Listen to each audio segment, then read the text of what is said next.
Donc, qu'est-ce que ça veut dire une réaction d'addition nucléophile? C'est-à-dire un nucléophile toujours dans le cadre de la réactivité des alcyanures, un organosodique, donc un alcyanure de sodium qui va être réagir avec par exemple un cétone, voilà, R2.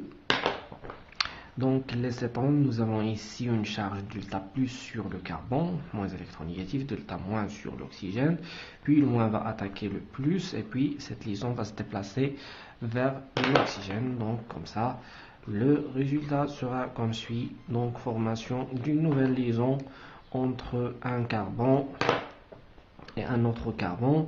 Donc voilà, R1, R2 et puis le O avec 3 doublés moins, et puis donc la charge moins va attaquer la charge plus, donc virgule Na plus.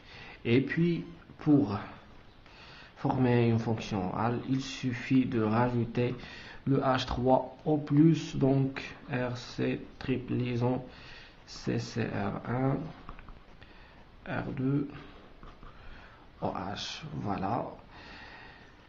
Donc c'est très facile, donc c'est une réaction d'addition nucléophile. Les alcyanures s'additionnent sur des sites électrophiles, donc électrophiles, c'est-à-dire qui aiment les électrons. Par contre, celui-là, elle aime les charges positives, donc pour cette raison, on l'appelle un nucléophile. Voilà, donc ici plus H2O. Déplacement de la triple liaison. Qu'est-ce que c'est qu'un déplacement de la triple liaison? Donc par exemple, si j'ai une triple liaison, voilà,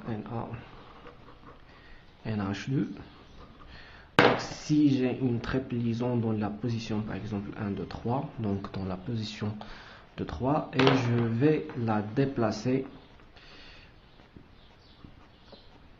dans vers la position donc 1, 2, 3, 4. Donc je veux déplacer cette liaison de la position de 3 vers la position 3, 4. Comment je peux faire ça? C'est le mécanisme. Voilà. Donc je vais passer directement par le mécanisme de ce déplacement.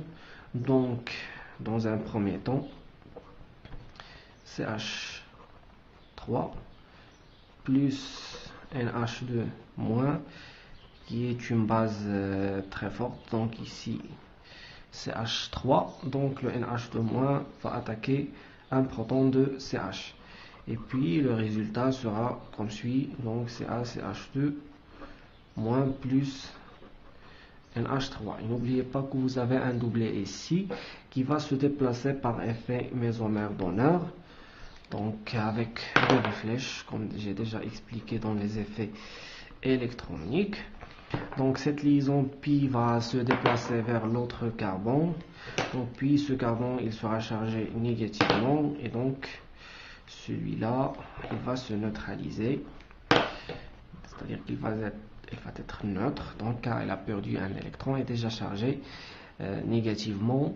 Donc l'étape suivante, donc pour l'étape suivante, il s'agit, n'oubliez pas que vous avez donc l'étape suivante, il s'agit d'une réaction avec NH2H. N'oubliez pas que le NH3 est une base, donc capable est un acide, peut jouer le rôle d'un acide qui va donner un proton H+, donc moins va attaquer le H ici pour former le RCH. Donc double liaison, c'est CH2. Et puis on va utiliser le NH2- une deuxième fois. Donc le NH2- qui va attaquer un proton H, puis la liaison de ce proton va surmonter sur le carbone. Donc on va trouver la formation d'un deuxième carbanion. Donc voilà, et puis cette liaison va se déplacer ici, et puis va se déplacer ici par effet mésomère donneur. Donc ce carbone-là, il va se charger positivement et puis nous aurons la formation de la triple liaison à ce niveau-là, CH. Et puis la dernière étape, il me reste que de donner un proton H+. Donc la charge négative va attaquer ce proton et donc finalement, on est arrivé à déplacer la triple liaison de la position de 3 vers la position 3, 4. Voilà.